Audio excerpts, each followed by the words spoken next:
Kekkonen Talk Show. Kekkonen Talk Show.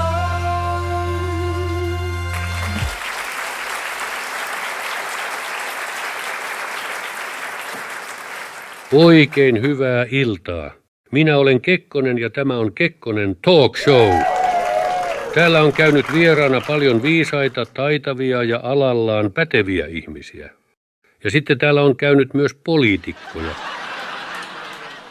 Täällä on käynyt suurmiehiä ja sitten on tämänpäiväinen vieras. Tänään vieraana on mies, joka ei esittelyjä kaipaa. Hän kaipaa ystävää. Vladimir Vladimirovich Putin.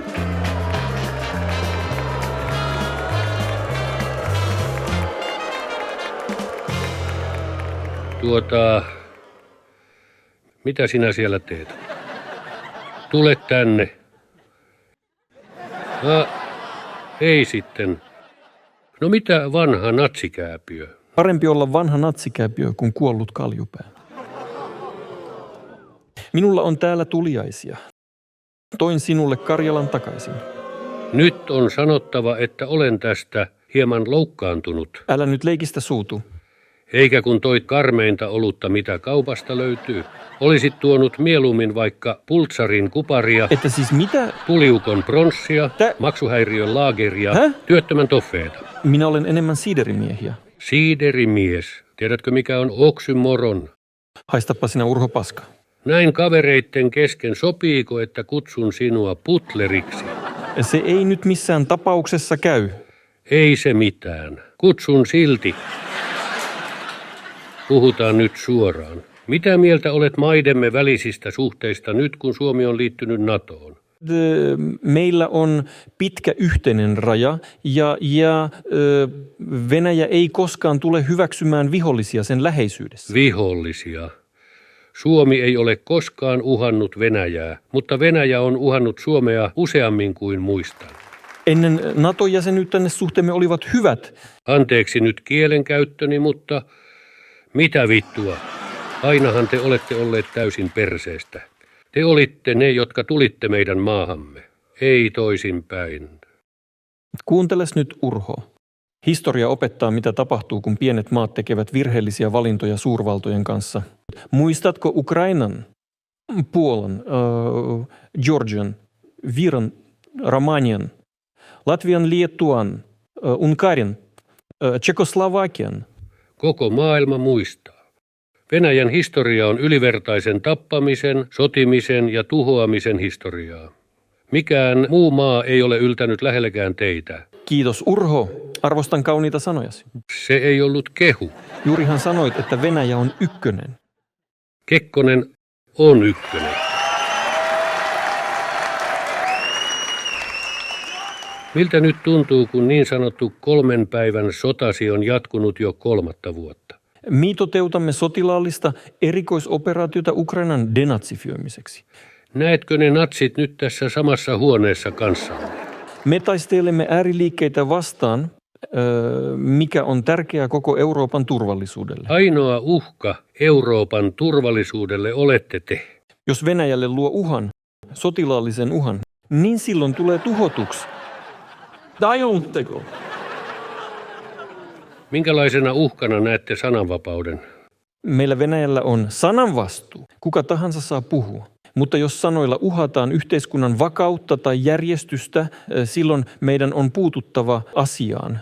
Eli sananvapaus on sallittu, kun sanotaan asioita, jotka ovat linjassa hallinnon kanssa. Kuulostaa aika valikoivalta vapaudelta. Venäjällä on täydellinen sananvapaus. Emme vain voi luvata vapautta sanomisen jälkeen. Aivan. Esimerkkinä vaikkapa Aleksei Navalny. Navalny ei osoittanut tehokasta katumista. Ei teilläkään ihan kaikkia kirjoitettu silloin, kun olit vallassa. Minun ei tarvinnut myrkyttää ketään, eikä toimittajia putoillut ikkunoista. Urho, Venäjä ei ole itse murhannut ketään. Ikkunat ovat vaarallisia vain niille, jotka eivät osaa pitää tasapainoa. Jätkähän jauhaa paskaa niin, että jyvät vaan lentelee. Urho, me olemme loppujen lopuksi aika samanlaisia. Paskat. Olemme yksinvaltiaita ja me pidämme vallasta kiinni viimeiseen asti. Minä tein aina sen, mikä oli parhaaksi Suomelle. Sinä teet sen, mikä on parhaaksi itsellesi. Otetaan tähän väliin pieni katko. Ei saatana. Irvin, mene nyt jo kotia siitä. No siinä tapauksessa. Katkon jälkeen meille saapuu yllätysvieras. Pysykää kanavalla.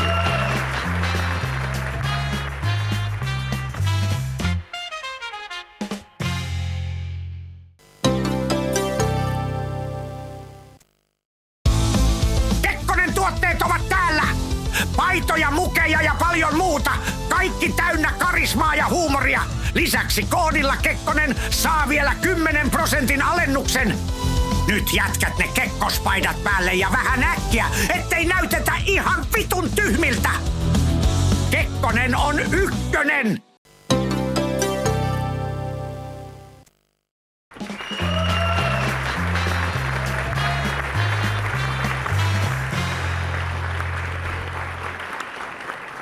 Tervetuloa takaisin.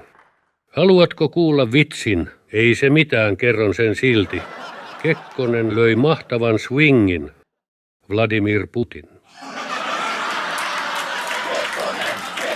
No niin, leikki sikseen. Puhutaanpa hetki näistä kaasuputkista. Puhutaan vaan.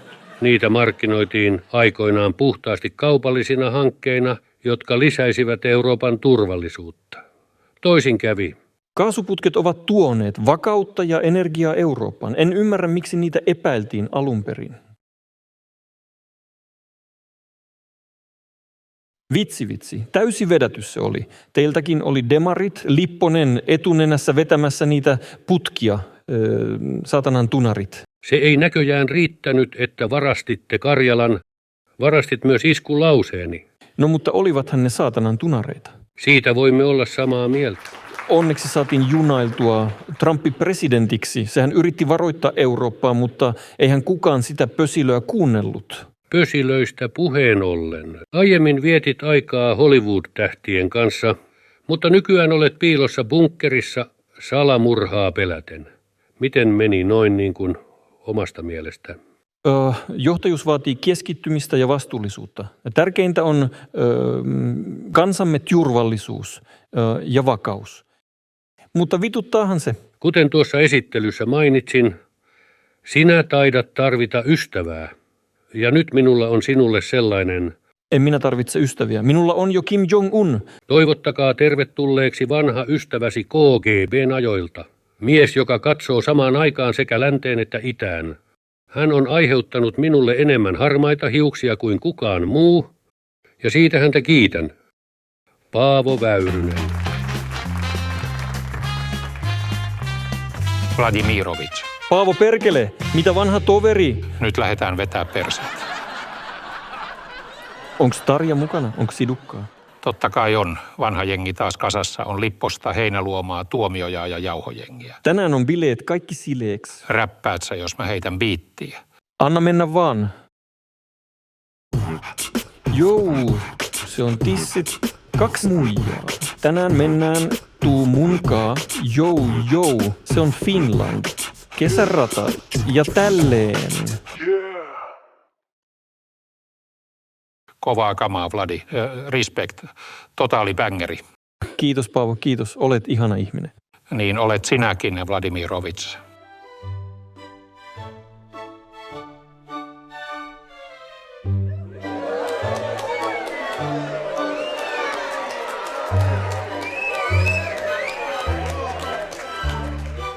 Let's go, lehmät. Sonnilla seisoo. Sinä se sitten aina osaat sanoa niin pistämättömästi, että...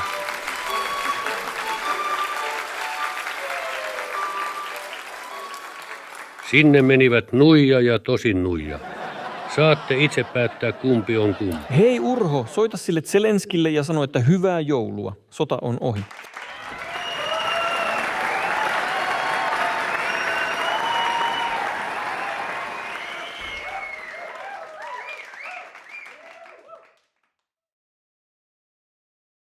Anteeksi nyt kielenkäyttöni, mutta mitä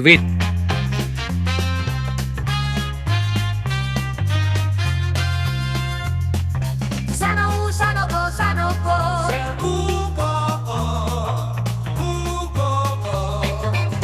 Kekkonen talk show. Kekkonen talk